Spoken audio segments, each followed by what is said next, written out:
Эртээр үед хязгааргүйчтэй Домогт баатрууд дэлхийд ноёрхдог байжээ. Тэдний нэрийг сонсох төдийд л бүх дайснууд нь дагжин чичирдэг байв. Баатруудын нэг нь бүхэл бүтэн улс байгуулсан. Бас нэг баатар нь маш том нууц бүлгэн бас удирддаг. Тэднийх нь хамгийн хүчтэй ажилтны хүртэл бас нэг баатар байв. Гэхдээ тэднийг хамгийн алдартай болгосон зүйлс нь энэ баатрууд чөтгөрүүдийг хүйс тэмтэрч маш олон гай гамшиг өвчин зовлонгоос хүн төрлөختнийг аварч хамгийн хэцүү бүхнийг хийсээр амьд домгууд болсон байв. Гэхдээ хамгийн ачиргалтай нь тэдэнтэй хамт 10 настай тагжгаар амьдардаг байв. Мос өрөвдөлтэй амьтад ингэж 10 настай бацааныг тамлж зугаагаа гаргахаас ичдгүүн бахта нэг хүчирхийлэгчээс сухтаад ашгүй сайхан ажтай хүн байна гэж бодоход намайг галтуулын тоглоо шидсэн. Энэ бүхэн тэгээд миний төлөө гинэ. Тэд нар зүгээр л намайг тарчлахыг хүсэж байгаа гэдгүү гэд манай гол дүр маань их л юм үдсэн янзтай хэлж байна. Гэхдээ хамгийн ачиргалтай нь энэ баатрууд нь амьд биш байв. Зүгээр л сүнснүүд. Бүр өөрөө ч гэсэн сүнс болчихсон ийхүү ямар нэгэн сүнсний ертөнцид Домогт баатруудтай хамт түгжигдсэн байв. Ийхүү хэдэн мянган жилийн турш Домогт баатруудтай хамт бэлтгэл хийсний эцэст явах цаг болсон тул маш хөөрхөн хоёр багш нь түүнд хангалттай зүйл зааж амжсангүй идэргээд гимсцгээж байв. Бүхэл бүтэн мянган жил Дэвийг тарчлан зовоочоод хангалттай байсангүй гэд гэхэд манай хүн дахиж уулзахгүй гэсэн шиг хэдэн мянган жилийн настай Эмэнара гэд дуудчихв. Тэгсэн багш нар нь амар уурлаад Дэвийг урд таслах гэснээ. Энэ нь түүнийг харах эцсийн мөч тул лорсонцтойгоор бүгд салах ёс хийхэр болцгоо. Хайрт шавмэн биднийг үргэж сананд урсаж яваарэ. Дэви гэж бүх багш нар нь түүнд захив.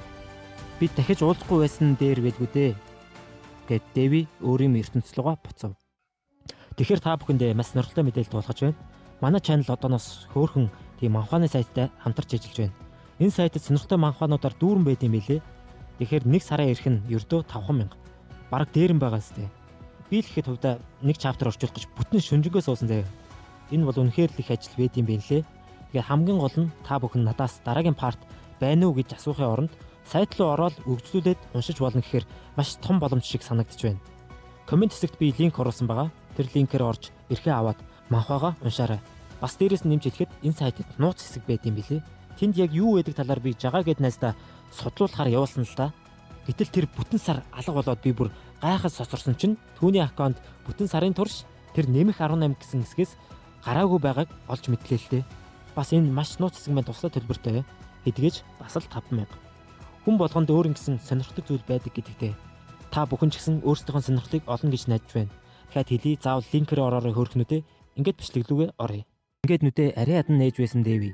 Эцэст нь би буцаад ирлээ гэж аяархаа хэлээд өрөөнийхөө хан дээр үлгөөтэй гэр бүлийн хөргийг ширтэв. Зурган дээрх 10 настай хүү бол өөрөө байлаа. Тэрээр толгойдоо газрын зураг төсөөлөн энэ тай гэдэг твийн зүүн хэсэгт байрлах Район гих жирийн л нэгэн жижиг хаан тусад хамгийн ууган хаан хүн болж төрсөн гэдгээ санав. Амьдралынхаа ихэнх үед бүх зүйл түнд сайхан санагдаж байжээ. Өмнөх амьдралдаа мөрөөдөж байгаагүй тансаг ордонд яг л хаалттай жижигхэн ертөнцид амьдарч байгаа мэт ад жаргалтай байдаг байв. Гэвч одоо хоосон өрөөгөө тойруулан харахад тэр бүх тансаглал нь өнгөрсөн зүйл болжээ. Таац ширтэн хөвтөх Дэви би яагаад ийм гинэн байсан юм бол гэж өөрөөсөө асуув. Ээжтэйгээ хамт алхаж явсан тэр үед энэ ад жаргал нь хизээч дуусахгүй юм шиг санагддаг байлаа. Харин тайван дэлхий дээр амьдарч байсан өмнөх амьдралынх нь хүн ханхүү гихт нэр ямар үнцийн дагуулгыг ойлгоогүй байсан юм. Гэтэл түүний ээж ганц аяга хоронд амиа алдсан байв. Тэр өдрөөс хойш Дэви хаанч байсан амьдрал нь үргэлж аюул дунд оржээ. Эцэг нь хүртэл өөрөөс нь нүүр буруулж ямар ч хүчгүй тэр жаахан хүүг орхисон байлаа. Комд орохоос өмнө Дэви сум бас морьтон үнийг харсан. Морь унсан тэр хүний дүрийг хараад л хэн болохыг нь шууд ойлгосон байв. Таац чиртээ хөвтөж байсан Дэви нүдэн анин одоо хамгийн түрүүнд бие сэргийх хэрэгтэй. Бусдыг нь дараа шийдэж болно гэж бодов. Гэвч дараагийн мөчөд түүний уруул аажмаар мориж эхэллээ. Хойд их болон түүний хүүхдүүдийн царай толгойд нь орж ирсэн аж. Ялангуяа 2 дугаар ханхүү Калас. Морь унаж явсан тэр хүн бол яг тэр байсан юм. Өөрийгөө ялсан хүн шиг инээмсэглэж байсан тэр царайг нь Дэви огт мартаж чадахгүй байв. Ингээд эргүүлэн санаж тэр үед Геркулес Дэвигийн хажууд хурж ирээд нэрийг нь дуудлаа. Дэви цочин эргэж харахад Геркулес хажууд нь суучгаад болсон явдлыг бүгдгийг сонссон гэж хэлв. Гэхдээ энэ удаад чи тэдэнд ёстой сайн хариугаа барьсан байна лээ. Үнэхээр үзүүстэй байсан шүү гэж нэмсгэлв. Дэви нүрээ буруулан хүсвэл над дээр дахиад инээдэж болно. Гэхдээ миний хэлсэн бүхэн үнэн гэж хүүтнэр хэлв. Анх бүгд түүнийг гарч ирэхэд Баярлаж байсан ч жирийн ямар ч хүчгүй хүүхэд гэдгийг мэдсэн даруйда шавж шиг харцаж ихсэн аж. Гэтэл Геркулес шууд мөрнөөс нь тэврээд "Одооноос чи манай шинэ хүн, өөрөөр хэлбэл жинхэнэ гэр бүлийн нэг хэсэг боллоо" гэж хэлв. Ингээд инээмсэглэн өөрийгөө амьд үлдэхийн мастер Геркулес хэмээн танилцуулж өнөөдрөөс эхлэн Дэвигийн биеийг өөрөө бэлтгэнэ гэдгээ зарлав. Одоо тэр орон дээрээ хэвтэн тэр үеийг дурсаж байлаа. Шалан дээр байсан эмийн шингэн бараг дууссан байв. Бүх бие нь хөлсөн дарагдсан Дэви нүдэн анин "Үнэхээр би буцаад ирчихжээ" гэж шивнэн. Ийхүү ордны нэгэн өндөр самхаг дээр байрлах Дэвигийн өрөөний хаалга айжмаар нэгдэв. Нэгэн хоёр салаа гэзэгтээ үйлчлэгч охин орж ирэн шинэ эм авчирлаа. Үүнийг харсан Дэви дотроо "Энд над дээр ганцхан энэ үйлчлэгч л үлдсэн юм байх та" гэж бодов. Охин эмийг болгоомжтой тавиад гарахад өрөө дахин нам гүм болов. Дэви нэг нүдээ арай хийн нээгээд аажмаар өндийнхийг оролдов. Гар нь ачааллаа даахгүй чичирч байсан ч гэсэн тэр эцэст нь өөрийн хүчээр босож чадлаа. Бүрэн хөдөлж чадахгүй хэвээр байсан ч ядаж орноосоо босчихсон байв. Тэр хажуугийн ширээн дээр байсан Хуанлыг авч он сар харав. Дугуй элбэртэй Хуанлыг анхааралтай ширтний эцэст тэр одоо 270 он болсныг ойлголоо. Үүнийг мэдсэн мөчөд Дэвигийн царай хөшиж орхив. Өөрөөр хэлбэл суманд өртөж ухаан алдснаас хойш бүхэл бүтэн 6 жил өнгөрсөн байв.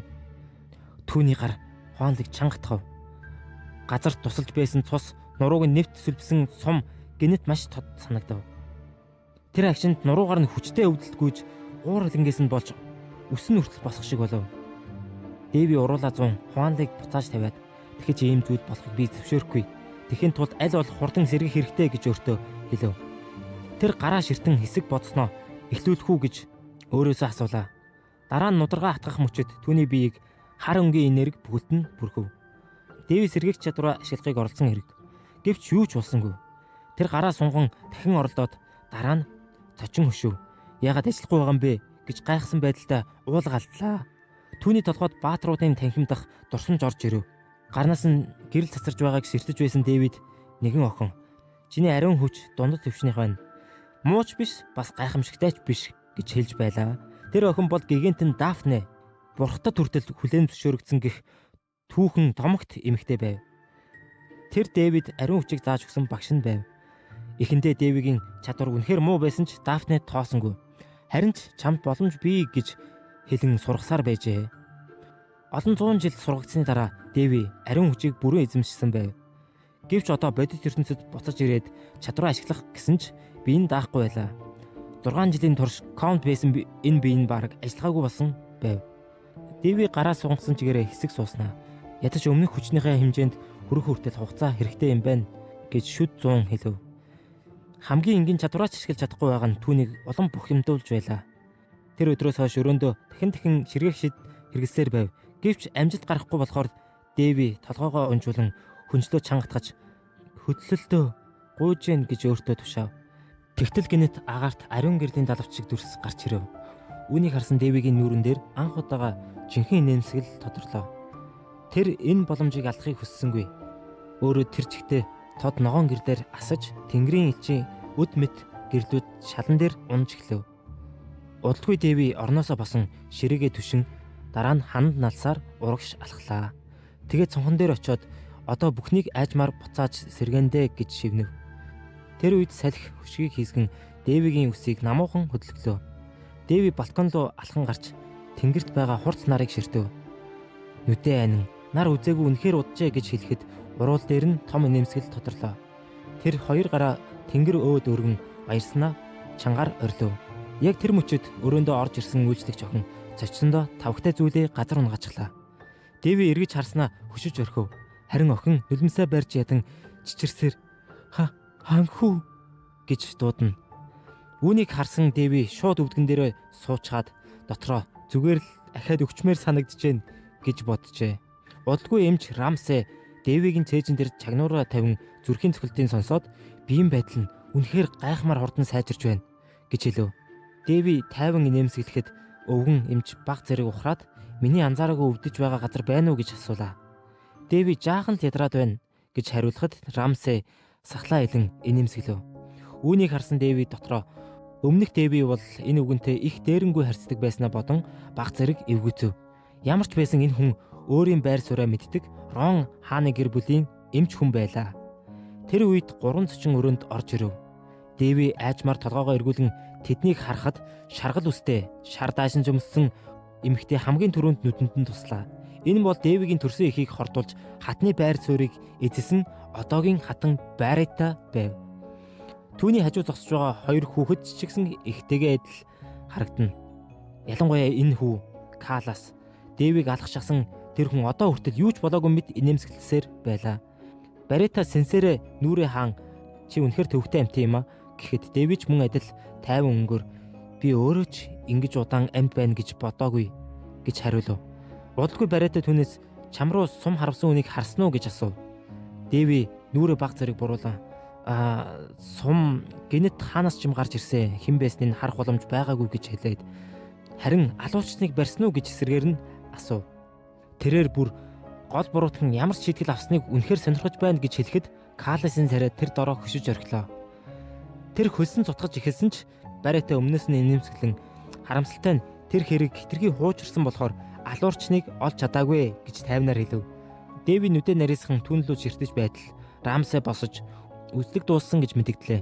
Тэрээр хэд хоногийн дотор бүрэн идэрэх байхаа. Мэдээж эмээ тогтмол ууж үзлэгтээ орно шүү дээ гэж хэлв. Эмчийг гарсны дараа Барита Дэвид хандан чи зүгээр л өгчихсэн бол дээр байсан юм гэж хүүтнэр хэлв. Дэви харин түүн рүү ч харалгүйгээр нүдэн тэртэ зүйл минь чи бүр мөсөн алга болоосой гэж хүсэж байгаа мó гэж асуув. Харин Калас ёчтой инээмсэглэн анхны ханхуу дайралтанд өртөөд шууд комд орчихсон үүнээс ичгүртэй зүйл гэж байх уу гэж хэлв. Тэднийг гараад явсны дараа Дэви чимээгүйхэн хаал руу ширтээд ингэж улсынхаа нэрийг гутаачхаад баригдахгүй явна гэж боддог нь үнэхээр гайхалтай юм а гэж шивнэв. Тэр гараа өргөн алгаа ширтээд энэ ордонд ариун хүчийг таньж мэдэх хүн бараг байхгүйг ойлгов. Төвчний ялгаа их байвал өрсөлдөгчийн жинхэнэ чадварыг мэдэгч хэцүү байдаг аж. Дэви орон дээрээ хэвтэн Баритатай нүр тулж уулзахаас өмнө түүнийг болон Каласыг шууд алахыг хүсдэг байснаа бодов. Гэвч одоо бодоход тийм амархан өхүүлэх нь хэтэрхий өршөөлтөй санагдана. Тэрээр босон сууж өшөөгөө авна. Галерейд өнгөрүүлсэн урт хугацаанаас болоод сэтгэл жаахан хөрсөн байсан ч гэсэн гэж шивнээд одоохондоо бие айжмар сэргээхдээ анхаарлаа төвлөрүүлэхээр шийдэв. Тэр үеэс хойш хагас сар өнгөрчээ. Дэви өрөөндөө ганцаараа бэлтгэл хийсээр байв.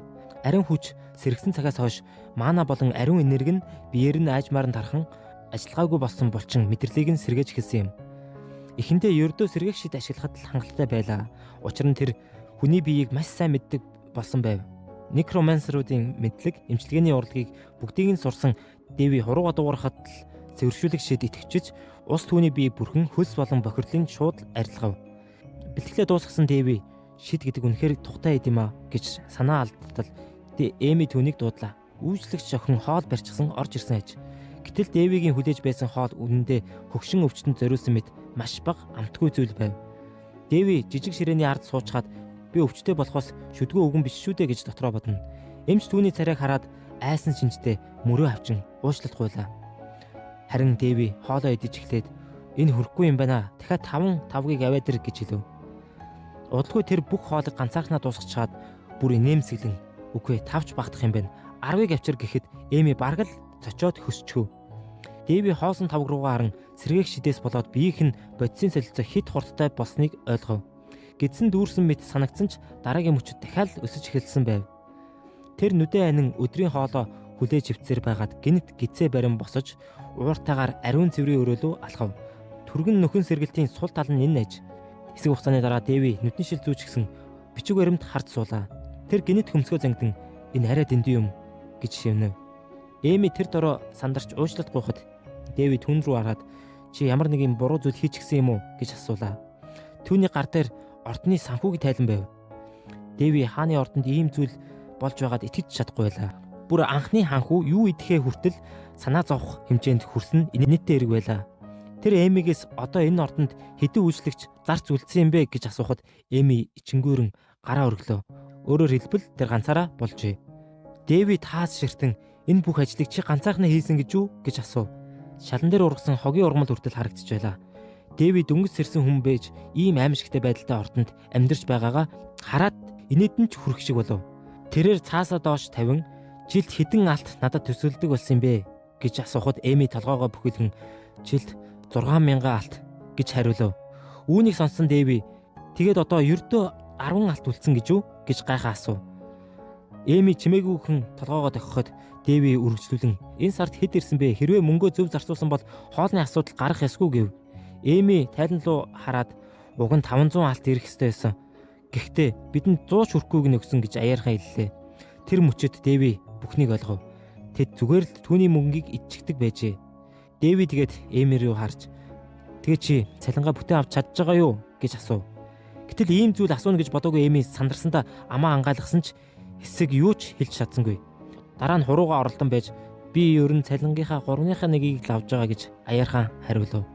Үүнийг сонсон Дэвигийн нүд өөрөө ирэхгүй томров. Толгоогоо бүхийлгэн зогсох Эмиг хараад дотроо энэ охин дэндүү сайхан сэтгэлтэй юм гэж боджээ. Тэгээд Эмигийн гарыг анзаарав. Уул нь Эми чин язгууртан гаралтай охин байхгүй юу? Тэгээ ямар нэгэн алдаа гаргаснасаа болоод шийтгэгдэж ингэж Дэвигийн ордонд үйлчлэгч хийж байгаа юмсанж. Гэтэл тийм өндөр зиндаанаас гаралтай ирнэ. Бусад үйлчлэгч нар бүгд зүхтаачихсан байхад энэ охин л ганцаархнаа үлдэж нэг үйлчлэгчд багтахааргүй ийм их ажлыг тэгээд ийм бага цалингаар хийж байсанд нь үнэхээр сэтгэл нь хөдөлжээ. Энэ бүх хугацаанд Дэвиг асарч хүнжил хувцсыг нь хүртэл өөрөө сольж байсан аж. Тэр мөчөд л Дэвигийн нүдэнд Эми бараг гэрэл засруулж байгаа мэт харагдана. Яг л энэ ордонд үйлдэлсэн ганц оч гэлбан тэр байв. Дэви үл ялыг нэмсгэлэн цаас үзэг гарган одооноос эхлээд цалингаа бүтнээр нав. Маргааш идэх хоолгүй болох хэмжээнд очих шаардлага байхгүй гэж хэлв. Эми шууд эсэргүүцэх гэхэд Дэви таслан маргааш идэх юмчгүй болно гэж өөрөө хэлсэн бистэ гэхэд охин чимээгүйхэн толгой төглөө. Дэви инээмсэглэн "Бас нэг юм байна. Намайг ханхүү гэж дуудгаа болоо. Зүгээр л Дэви гэж дуудгийв." Тэр таягаа аваад босож "Чи ингэж албан ёсоор ярихаар бид хоёр танихгүй хүмүүс шиг санагдаад байна" гэж хэлэхэд Эми бүр гайхаж орхив. Үүнийг хараад Дэви дотроо "Ядаж энэ ордонд миний талд байгаа нэг хүн байна да" гэж боджээ. Удалгүй тэд ордны сангийн өрөө рүү явлаа. Аврах том хаалганы өмнө зогссон Дэви нэг ханхүү өөрөө мөнгө нэхэд энд ирж байна гэхээр өвөг дээдс бушинда хөрвж байгаа байх таа гэж яочлно. Тэгээд толгоогоо сэгсрэн "Манай эцэг энд ер нь хизээч орж үзээгүй байх" гэж хэлэхэд Эми айсандаа шууд эргэн тойрноо харж эхлэв. Хэрвээ хатны талын хүн сонсвол Дэвид асуудал болно гэдгийг мэдэж байсан болохоор. Үүнийг анзаарсан Дэви дотроо уучлал хүсээд "Толгоогоо эргүүлж тойроод байгаа болоо. Зүгээр дагаа яв" гэж хэлв. Алхаж явахдаа тэр дотроо "Эхнэрээ өгсөний дараа юу ч хийгээгүй хүн миний эцэг бишээ" гэж боджээ. Эми гайхсан харцаар түүн рүү харахад Дэви зүгээр л үл ялэг инээмсэглэв. Төд удалгүй тэд санхүүгийн албаны даргатай уулзлаа. Өвгөн хүү сахлаа илэн уучлаарай ханхүү. Одоо байгаа төсвөөс илүү мөнгө гаргах тун хэцүү гэж хэлв. Харин Дэви тэр харах шиг сахал залтай төрхийг нь хараад дотроо аль хэдийн уур нь хурж эхэлжээ. Хажуу талын бичиг данслуудыг харахад дээд давхарт байгаа босод сангийн ажилтнууд хүртэл түүнийг илт басамжилж байв. Дэви буудан дээр тухлан сууж зориуд дэвшив. Үүнийг харсан дарга бүр сандарч эхэллээ. Дараа нь Дэви царайгаа гэнэ дөөрчлөн "Надтай та нар тоглоод байна уу?" гэж асуув. Өрөөг тойруулан харснаа "Манай ордны энэ сарын төсөв 500 алт байсан. Тэгээ яагаад бидэнд ердөө 100 хүрэхгүй нэрсэн юм бэ" гэж шууд асуулаа. Эрхлэгч гараад илгэн ордны засвар үйлчилгээний мөнгийг хасаад үлдсэн нь тэр гэж хариулв. Үүнийг сонссон Дэви нүдэн анин "Намайг битгий л уурлуулаарай да" гэж хүйтнээр хэлв. Тэр дээшээ хараад "Тэгээд тэр засварын үр дүн нь хаана вэ? Шал нь агарчихсан, гаднаа зэрлэг өвс ургачихсан, цэцэрлэг нь хүртэл сүрчихсэн байх туу" гэж асуухад даргын нүр тэр дорой барайв. Гэсэн ч тэр өөрийгөө хурдан зэгцлээд "Засварын асуудал бол барилгын хэлцээ ажиллаа. Манай алба зөвхөн мөнгө хуваарлахад л ажилдаг" гэж бултаж хэлв. Үүнийг сонсон Дэви хөлөө алгадаад хоёр ертөнц ялгаагүй юм да. Асуудал гарахаар бүгд буруугаа өөр хөндлөж ихдэг гэж яажлав. Даргын тухнаас хөлс урсч эхлэв. Харин Дэви Эми рүү хараад "Явцгаая, эндээс авах юм алга" гэж хэлв. Эрхлэгч сандарсан янзтай "Тэгвэл та барилгын хэлцэл рүү явах гэж байгаа мó?" гэж асуухад Дэви хаалга руу ахлахсаар очоод яг ижилхэн шалтак сонсон цагаад Эми өрөх хэрэг алга гэж хариулв. Гарахынхаа өмнө тэр эргэж хараад халаасалсан тэр мөнгөөрөө ядч хэрэгтэй юм авч хэрэглээрэй гэж хүйтнээр хэлжгээд явлаа.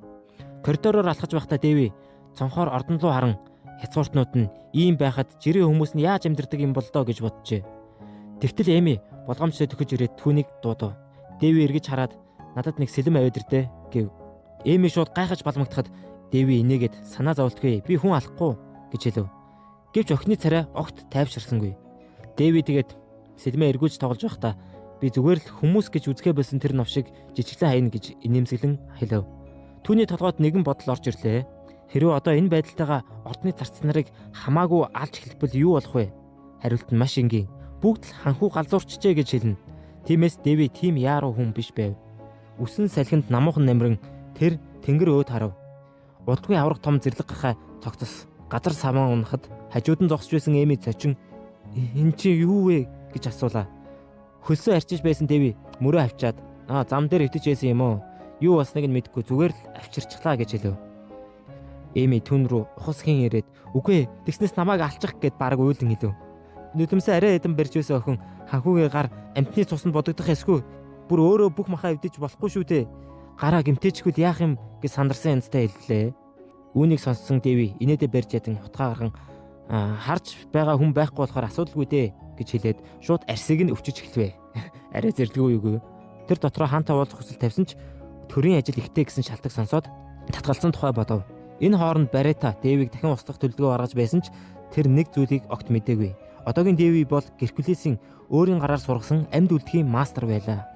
Хэсэг хугацааны дараа Дэви хувцас олчихсон яг л анчин хүн шиг харагдаж зогсож байв. Тэр инээмсэглээд уг нь зүгээр л нэг зэрлэг гахаа байсан юмсан. Гэхдээ одоо миний орой хоол боллоо доо гэж хэлв. Удалгүй шөнө болж үйл явдал орны өөр хэсэг рүү шилжив. Барета сэнсээ хөдөлгөн сууж байснаа тэр ханхүү яг юу хийгээд байна гэж хөмсгөө зангидан асуулаа. Тэр үргэлжлүүлэн бодох тусам л сонин санагдаад ах юм. Би тэр хүүг бүр танихаа байлаа гэв. Өвдөг сөхрөн суусан үйлчлэгч охин багшийн хэлснээр биеийнх нь сэргэлт маш хурдан байгаа. Энэ хурдаараа бол жил хүрэхгүй хугацаанд бүрэн идэрх байх гэж тайлагнав. Барета түүнийг ширтээд тэр манай туршуулыг таньчих магадлал хэр байгаа бол гэж асуув. Хатан сенсээр Шэрэгийн эрүүг өргөн чи Black Moon-ийн зэрэглэлийн тануулж байсан ч гэсэн доор хүмүүс чинь Си зэрэглээс дээш биш гэж хэллээ. Гэвч Шэрэ огцом царайгаа өөрчилж манай хүмүүс зэрэглээсээ үл хамааран бүгд ажиллаа сайн хийдгээ. Дахиж доромжлоод байвал гэж хүүтнэр хэлв. Барета тэр дороо инээмсэглэл гарган би зүгээр санаа зовж байгаагаа хэлсэн юм гэж булзаар хэлв. Тэгээд царайгаа харан тэр ханхууг хүссэн үедээ устгаж болно гэж хэлв. Аяга өргөн хэрвээ энэ удаа бүтлгүүтэл та нарт ч сайнгүй зүйл болно доо гэж хэлээд Шэрийг гар гэж тохиогов. Шэрийг гарсныхаа дараа Барета шалан дээр асгарсан цайг харан тушаал биелүүлдэггүй нохоноос эхэлж салах хэрэгтэй юм байна гэж шүд 100 хэллээ. Тэр үед Дэви өрөөндөө Эмитэй хамт байв. Тэр мана урсгах сувгуудын талаар туршилт хийж байсан бөгөөд сувгийг яг зүүнний нөхөр утас гаргаж байгаа юм шиг тийм нарийн нээдэг байв. Дараа нь урт урсгал үүсгээд модны үндэс шиг салбарлана гэж тайлбарлаж байлаа. Толгой дотор нь галередах туршимчууд нь ээлжээр дараалан орж ирнэ. Нэгэн охин хамгийн хэцүү нь бол толгой болон цусны сувгуудаа буруу оролдвол галзуурн шүү гэж хэлж байв. Тэр охин бол гигантэн Лолик, хил амтай догшин охин байв. Харин Necromancer Ix нь түүнээс ч илүү гигантэн шиг ааштай байлаа. Дэви тэдний өмнө хөдөлгөөнгөө зогсож байсан тусламжаа санаад үхэн гэж сөрдүүлсэн ч би тэр туршилтыг дахиж хийхгүй гэж дотроо бодов. Нар ой дээгүүр тусаж байхад Дэви цэцэрлэгийн зэрлэг модны дунд мөчөр цуглуулж байлаа. Хажууд нь зогсох Эми та өнөөдөр дахиад цэцэрлэг рүү орох гэж байгаа мó гэж асуув. Дэви энийгээд энэ газар одоо цэцэрлэг биш ээ, баг ширэнг болчихсон. Гэхдээ надад бүр тухтай санагдаж байна гэж хэлв. Тэгээд Эми рүү харан хэн нэгэн намайг асуувал мэдгүй гэж хэлээрээ гэд нэмсэглэв. Анх Эми түүний хийдэг бүх зүйл дээр сандарч баламгддаг байсан ч одоо аль хэдийн дасчихсан байлаа. Бүр хамт хоол иддэг хүртэл болсон ч гэсэн Эми ихэнхдээ хажууд нь зогсоор байдаг байв. Дэви улам гүн рүү алхаж орон нэг модны сүдэрт суулаа. Дараа нь эргэн тойрондоо хамгаалах толбой үүсгэж мана агаарт эргэлдэж эхлэв. Нүдэн хянсан Дэви уушгаараа амьсгалж байгаа мэт орчны манаг өөртөө шингээж байлаа. Энэ аргыг Эртний баатар шидтний бурхан хочтой намхан оодон зохиосон гэдгийг тэр санаад үл ялаг инээмсэглэв. Манагийн нөөц хязгаартай болохоор маш болгоомжтой ашиглах хэрэгтэй гэж бодон суухдаа тэр илүү үр дүнтэй аргаар мана шингээж эхлэв. Хэрвээ Эртний номуудыг судалдаг шидтнүүд энэ аргыг мэдчихвэл сүрэл болох юм байна. Гэн түүний зүйлд агаар дээр баг зэрэг хөвөв. Дэви нүдэ нээлгүүгээр нуугдаж байгаа тэр хүн гараад ирсэн ч болно шүү гэж хэлв. Модны дээрээс нэгэн хүн түүнийг ажиглаж байлаа. Дэви инээмсэглэн энэ бол нэлээд эрт над дээр тавьсан туршуул. Хатны ажил байх гэж бодов. Гэхдээ тэр үүнийг бүр ашигтай гэж үзэж байлаа. Учир нь түүнийг хүмүүс одоо хүртэл сул дорой гэж бодсоор байсан юм. Манагаар харах өнцгөө гажуудуулсан болохоор хинч түүний жинхэнэ бэлтгэлийг анзаарах боломжгүй байв. Дэви босон нэгэн сарвчлуу алхлаа. Тэгээд энгийн шидтэн ариун хүч ашиглаж чадахгүй. Гигантэн ч бас мана ашиглаж чадахгүй. Некромансер бүр хоёуланд нь харш гэж шивнэн. Гэвч Дэви 3 төрлийн хүчийг бараг бүгдийг нь эзэмшсэн байв. 2 солиотой эмэгтэй, нэг архичин Аксын ачаар тэр шид ариун хүч Некромансер 3-ыг бүгдийг нь бүрэн гүйцэд сурчээ. Өнгөрсөн үеэ бодох бүрд Дэвигийн дотор муухарч эхэлдэг байлаа. Тэр амьсгаа авч энгийн шидтнүүд зүрхэн дээрээ мана тойрог үүсгдэг гэж бодоод манаг хөл рүүгээ урсгаж эхлэв. Гэвч ариун хүч болон сүнсний манаг нэг дор барина гэдэг маш аюултай. Нүүр болон хөлн дээрээ судас тавааж эхэлсэн ч гэсэн Дэви зогссонгүй. Нэг л алхам буруу ивэл шууд өхнө гэж бодсон ч тэр гараа өргөн дахин мана тойрог үүсгэв. Гэтэл гинэт түүний өмнө 3 багшийн дүр гарч ирлээ. Үүнийг харсан Дэви мушийгаад 1000 жилийн турш би бүтлгүүтгэхээс өөр юу ч хийгээгүй юм байна да гэж шивнэв. Гэвч энэ удаа түүний гарын хооронд асар том мана тойрог үүс эхэлжээ. Удалгүй орой болж Эми цэцэрлэг дундуур хоолтой тэргээ түргэн алхаж байлаа. Тэр эргэн тойрноо хараад орой хоолны цаг болчихлоо. Гэтэл Дэви одоо хүртэл ирдэггүй гэж санаа зовн шивнэв. Урд нь удаан алга болдог байсан ч хоолоо хизээч алгасдаггүй байжээ. Эми орой харан хэсэг тэнэгэлзв. Орох уу болох уу гэж эргэлзэж байсан ч хэрвээ ханхуд ямар нэг юм тохиолдсон бол гэд бодхоос бүр улам сандарч эхлэв. Яг тэр үед ард нь нэгэн танил хоолой ханхуу гэж бити дууд гэж хэлсэн биз дээ гэхэд Эми цочин эргэж харлаа. Ойгоос гарч ирсэн Дэви инээмсэглэн за ашгүй буцаад ирлээ гэж хэлээд түүн рүү алхлаа. Тэгээд чи хүртэл намайг хүлээгээ зогсож байсан юм уу гэж асуув. Эми дараа нь санаа алдан инээмсэглэхэд Дэви чи бас зал сурах хэрэгтэй шүү гэж толомоор хэлээд гинт түүнийг тэврээд ав. Эмигийн нүур тэр дороо улайж бүр хөсчхөв. Харин Дэви нүдэн анин уушлаарай би цааш зогсож чадахгүй гэж шивнээд бүх биеэрээ түүн дээр налаад унчглаа. Эми сандарсандаа орилон байж Дэвиг газар твтүүлв. Харин Дэви юу ч мэдэхгүй мэт тайван унтаж толгоогоо охидын банзал дээр тавьчихсан хэвтэж байлаа. Удалгүй Дэви нүдэ нээхэд нөгөө танил тааз дахин харагдав. Тэр яд руу харцаар ширтээд бас л энэ таазыг харж хэвтдэг болчихлоо гэж бовтнов. Тэгтэл хажуунаас нь нэгэн зөөлөн гар түүний гарт хүрв. Дэви эргэж харахад улаан өстэй Эми орных нь хажууд унтчихсан байлаа. Дэви аажмаар өндийн сууж дэмийл ингэж санаа зовжээ гэж бодов. Тэгээд өчигдөр яагаад тухайн алдснаа саналаа. Тэр гараа өргөн харвал суц нь хажин чигтээ зохилж байлаа. Өөрийнхөө биед инхүү мананы сувгийн тойрог бүтээсэн байв. Инээдтэй нь тэр тойрог нь бараг бүрэн төгс болсон байлаа. Одоо түүний биед ариун хүч, мана, сүнсний хүч гээд гуруулаа зэрэг урсаж байгаа юм байна. Гэхдээ хамгийн аимшигтай нь энэ биш ээ. Инхүү мананыхаа урсгалынхаа ачаар Дэви ямар ч шидийн тойроггүйгээр шид ашиглах боломжтой болсон байв. Салхи хөшгийг намуухан хөдлөхөд Эмич мөн сэрлээ. Тэр нүдэн нухан эргэн тойрноо хараад цочив. Өрөө дотор мана чөлөөтэй хөвж шид өөрөө хөдөлж байлаа. Дэви нуруугаа хөдлөхөд дидэл сэргээх шид автоматар идэвхжиж байсан юм. Түүнээс хойш 5 сар өнгөрчээ. Нартай сайхан өдөр Эми баяртайгаар гүйж ирээд Дэви эмээ ургамал оллоо гэд ашгарлаа. Тэр гартаа дүүрэн ууттай ургамал барьчихсан байв.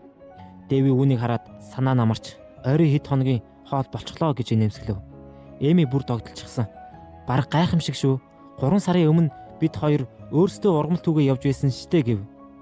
Дэви мананыхаа тойргоо бүрэн байгуулснаас хойш амьдрал нь хамаагүй доктортой болсон байв. Хачиргалтай нь хэн нэгэн тэдний ордны хашаанд хаяа мах ногоо үлдээгээд явдаг болсон байв. Дэви эхэндээ үүнийг Баритагийн хийж байгаа ажил гээд шижгэлсэн ч хүнс нь асуудалгүй эрүүл хүнс байсан болохоор гэсэн ч хэн нэгэн өөртөө туслаад байгаа мэдрэмж нь арилахгүй байлаа. Тэр сүүлийн үед бас нэг хэн нэгэн ордон дотор байнга орж гарч байгааг мэдэрч эхэлжээ. Мананыхаа урсгалаа тараан ордны бүтцийг толгойдоо дүрслэхэд өөр хүний оршихуй тодхон мэдрэгдэж байв. Мэдээж ингэж бусдын манаг мэдэрнэ гэдэг нь Эмигийн хувийн орон зайд халдаж байгаа хэрэг. Гэхдээ Дэви заримдаа ичгээ болох хэрэгтэй гэж боджээ.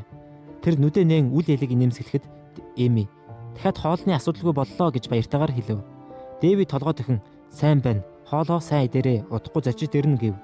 Эми гайхсан харцаар түн рүү харсан ч Дэви аль хэдийн урд зүг рүү алхаж байлаа. Удалгүй ордны алганы өмнө хэдэн хүн гарч ирв. Хамгийн урд нь нэгэн саваартан хүйтэн харцаар ураг ширтэн зогсож байлаа. Дэви тэднийг хараад дотроо хатны хүүхэлтэйнүүд нь ирчихжээ гэж бодов. Тэд өрөөнд орж ирсний дараа саваартан Дэвигийн гарыг нарийн шалгаж эхлэв. Харин Дэви тайвнаар нэмсгэлсээр байлаа. Удалгүй саваартан гарыг нь тавьж таны бие их удаан хугацаанд хэвтэрт байсан учраас ариун шид хэрэглэх нь харин сөрөг нөлөө үзүүлж магадгүй гэж хэлв. Үүнийг сонсон Дэви дотроо шууд шал дэми юм ярьж байна да гэж бодов. Чанартай сэргээх шид хэрэглэх нь бид ямар ч хор болохгүй гэдгийг тэр сайн мэдж байлаа.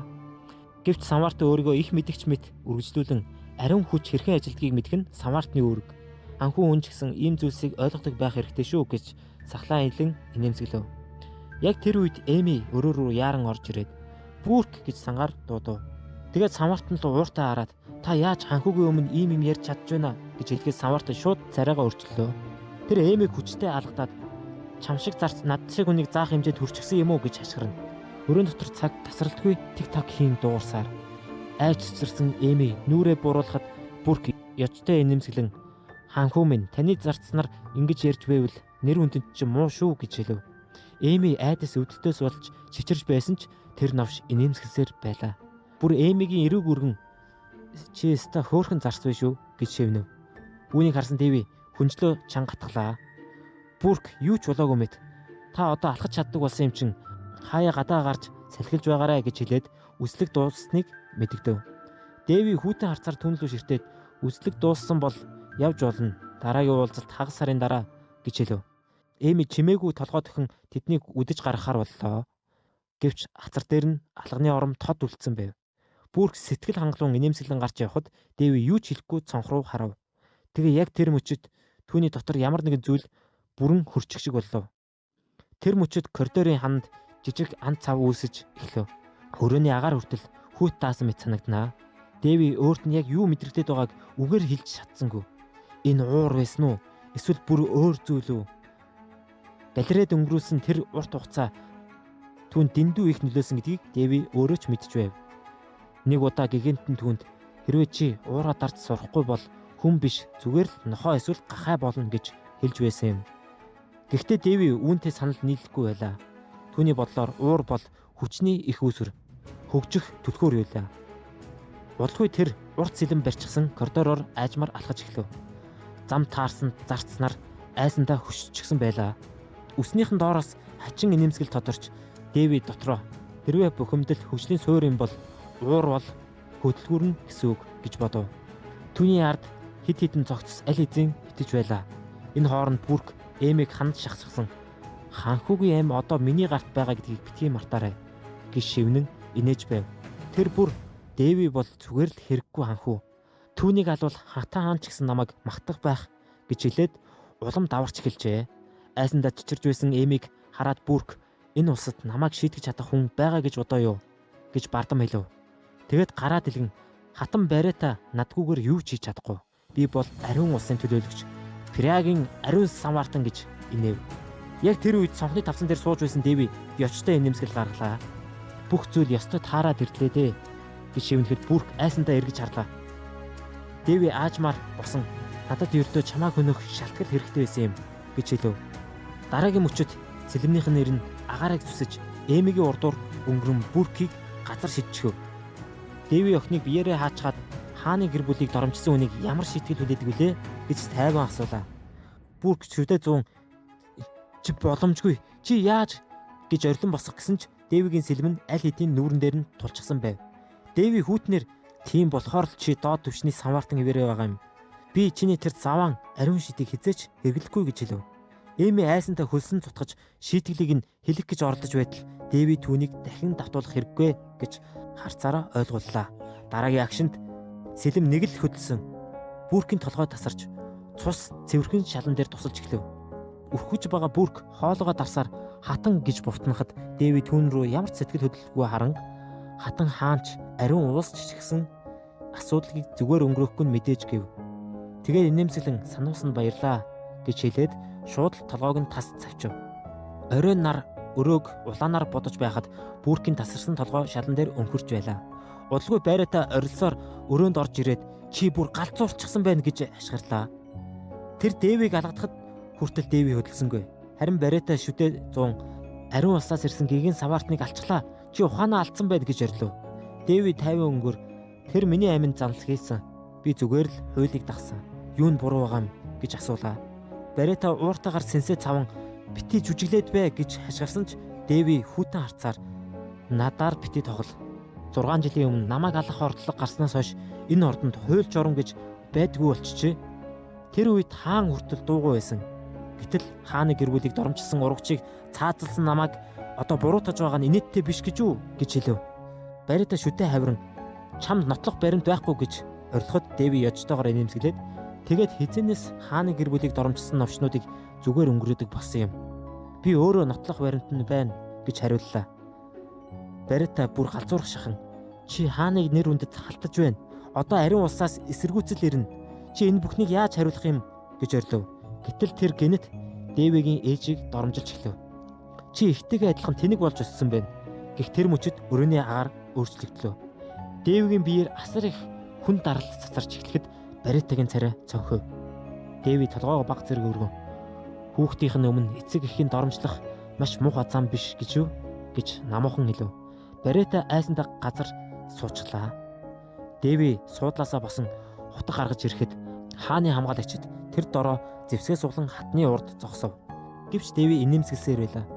Түүний нүд улааж эхлэхэд хамгаалагчид хүртэл хөдөлж чадгаа болов. Дэви тэдэн рүү хараад ийм үнэнч байдлыг харах сайхан юм гэж ёцтой хэлээд санаа алдав. Гэхдээ яарах хэрэггүй. Яарвал төгсгөл нь хурдан ирдэг гэж хэлээд буцаад сандал дээрээ суулаа. Тэгээд Барита руу ширтэн хааны гэр бүлийн аминд хүрхийг завдсан бол шийтгэл авах нь мэдээж тийм биз гэж асуулаа. Баритагийн нүрээр хөлс нь урсаж эхлэв. Тэр болгоомжтойгоор Калас хийсэн гэдгийг чи мэдэж байгаа юм уу гэж асуухад Дэви дотроо инэв. Мэдээж байсан. Тэр өөрийг нь алах гэж оролцсон хүнийг тийм амархан мартдаг хүн биш ээ. Дэви ившиж би одоо ядарч байна. Гарцгаа гэж хэлээд толгоогоо гараараа туллаа. Тэгээ өргөжлүүлэн мөн энэ ордонд дэг журам барих ёстой хүн нь та үстэй. Зарцууд бүгд зүхтааж ордонд сүрч байхад ядаж тэднийг хурдан олж ирвэл яасан юм гэж хэлв. Баритагийн нүд томрон хөшөж орхилоо. Харин Дэви сэтгэл хангалуун нэмсгэлэхэд үгүй бол ямар цуурхал тарахыг төсөөлдөө гэж шивнэв. Тэгэд босон дараагийн удаа та нарыг хамгаалах хүн байхгүй шүү гэж анхааруулв. Барита өрөөнөөсөө гармарцаа уурсандаа усны сав шидэн хагалж орхив. Шалан дээр ус асгарч хажууд нь зогсох үйлчлэгч нар айсандаа толгоогооч өргөж чадахгүй байлаа. Харин Барита үсээ базан тэр муу хэмжээгээ мэдэхгүй навш яаж намайг ингэж доромжилж чаддаг байна гэж галзуурсан мэт орилов. Тэр газар сөхрөн унаад өөхөх хүсэл нь тийм их юм байгаа бол би туслая л та гэж шүдэ авирлаа. Дараа нь галзуу инээмсгэл гарган хүснээрээ давраад вэж чадлаараа асуудал тарь эцэст нь гэхэд чи өөрөө хүзүүндээ дээс углалаа да гэж бовтнов. Маргааш нь ордон даяар Дэвигийн тухай цуургал тарж эхэллээ. Коридороор гүйж яваа Эми замдаа хүмүүсийн шивнэлтгийг сонсов. Комд орсон тархинд нь муугар нөлөөлсөн бололтой ханхүү бүр галзуурчихсан юм биш үү гэж ярьцгааж байв. Эми ууртагаар эргэж харахад тэд шууд л дугуй болов. Харин охин юу ч хэлэлгүй цааш гүйсээр явлаа. Гэхдээ энэ бүхнийг Дэви аль эзэн таамагласан байв. Тэр цэцэрлэгт ном уншин суугаа ирнэ. Өөрийн тухай галзуу ханхүү гэх яриа хаасайгүй тарж байгааг мэдэж байсан юм. Ордны тал хувь нь Баритагийн хүмүүс болохоор түүний нэр хүнд газар дор ортлоо унжээ. Гэхдээ Дэви тоосонгүй. Харин ч бүх хүн өөрөөс нь жирхэж байгаад дасчихсан байв. Яг тэр үед Эми гинт гэлцэн нүдтэй гүйж ирээд үнэхээр гайхамшиг гэж хашгирлаа. Дэви гайхсан харцаар түн рүү харахад надад эм хэрэггүй гэж хэлсэн биз дээ. Гэхэд Эми хөссөн арчингаа үгүй тэр бишээ. Энэ ордонд таныг үнэндээ сайн хүн гэдгийг мэддэг хүн байгаа нь гайхамшиг гэж хэлсэн юм. Үүнийг сонсон Дэви бүр гайхаж орхив. Тэр номоо хаагаад би үнэхээр чамд сайн хүн шиг харагддаг юм уу гэж асуув. Эми нүдэн анин том нэмсгэлээд мэдээж гэж шангаар хариулав. Үүнийг сонсон Дэви бүр бодолж орхив. Нүдэн дээр нь гигантэн самартны толгойг тас цавчсан байхад хүртэл энэ охин өөрийн сайн хүн гэж бодсоор байгаад нь итгэмээргүй санагдав. Ямар өрмөц хүүхэд вэ гэж дотроо боджээ. Яг тэр үед нэгэн өвгөн тэдэн лөө төгөж ирээд яслал төгөлдөр мэхийн бэнтлэв. Тэр бол хааны ордны ерөнхий ахлахын зарц Веспос байлаа. Өвгөн гараа гизэн дээрээ тавин хатан хааны тушаалаар таны ордны төсвийг завссан мөн үүргээ орхиод зугтсан хүмүүсийг бүгдийг нь барьж авчирлаа гэж хэлв. Дэви харцаа өргөхөд өвдгөлжсэн 5 хүн харагдана. Тэр тэднийг хараад танил царайнууд байх ч нэ гэж хэлв. Тэгээ босож гараа ингэртээ зөрүүлэн ийм хэрэг хийсэн хүмүүс ямар шийтгэл авдаг вүлээ гэж асуулаа. Веспос толгоогоо бүхэлгэн бүх зүйл таны хүсэлтээс шалтгаална. Ихэнхдээ цаазаар авдаг. Цусан төрөл байсан ч хамаагүй гэж хариулв. Үүнийг сонссон хүмүүс айсандаа шууд орилж гэллээ. Харин Дэви нэмсгэлэн тийм гэж үү гэж аяархаа хэлв. Дараа нь эрүүгээ илэн сүүлийн үед ордноор нэг сонирхолтой зургал явж байгаа гэж сонссон. Би цусан дуртай галзуу хүн болсон гэдэг гэж асуулаа. Тэр 5 хүн айсандаа чичирч эхлэхэд Дэви өөрөө хариулаад тийм байхаа. Тэгвэл дүрдээ тааруулж үжиглэхээс гэж хэлв. Тэд уйлж орилон өршөөл гуйж эхэлсэн ч Дэви эргэж харалгүй. Веспос гэж дуудлаа. Тэр дороо Веспос хамгаалагч руу эргэн шоронд хорь 4 хоног усч бүү гэж чангаар тушаав. Тэр хүмүүсийг авч явах хооронд Дэви хашлах төсөн зогсоод энэ бүхнийг хатан өөрөө тушаасан нь жаахан харамсалтай юм гэж бодов. Гэхдээ дараагийн мөчөд тэр инээмсэглэн ийм хөвгөлтэй нөхцөл байдал үүссэн юм чинь жаахан тоглосон ч яадаг юм гэж дотроо хэлжээ. Энхүү ханхүү эргэж ирэн бүх хүчийг гартаа авч эхэллээ. Бичлэг энэ хүрээ дуусч байна. Мэдээж та нар үргэлжлүүлэн уншихыг хүсэж байвал комент хэсэгт байгаа линкээр ороод сайтаас энэхүү манхвагаа үргэлжлүүлэн уншаарай. Би ерөнхийдөө 8-9 чаптер хүртэл ирсэн учраас сайт руу ороод бүгдээрээ уншиж байгаарай. Сайтад бүр одоогоор бараг 50 чаптер орсон байсан. Миний ярьсан хэсэг бол ерөнхийдөө энэ манхваны маш өчүүхэн хэсэг нь. Тэгэхээр сайтад нэлээд олон чаптер орсон байгаа. Бүгдийг нь уншаарай. Тэгээ миний линкээр орж намайг дэмжээрэй. Тэгэхгүй шууд сайт руу орох юм бол надад ямар нэгэн дэмжлэг ирэхгүй. Тэгэхээр заавал дооргоо линкээр орж уншицгаагаарай. За дараагийн бичлэг хүртэл түр. Бай.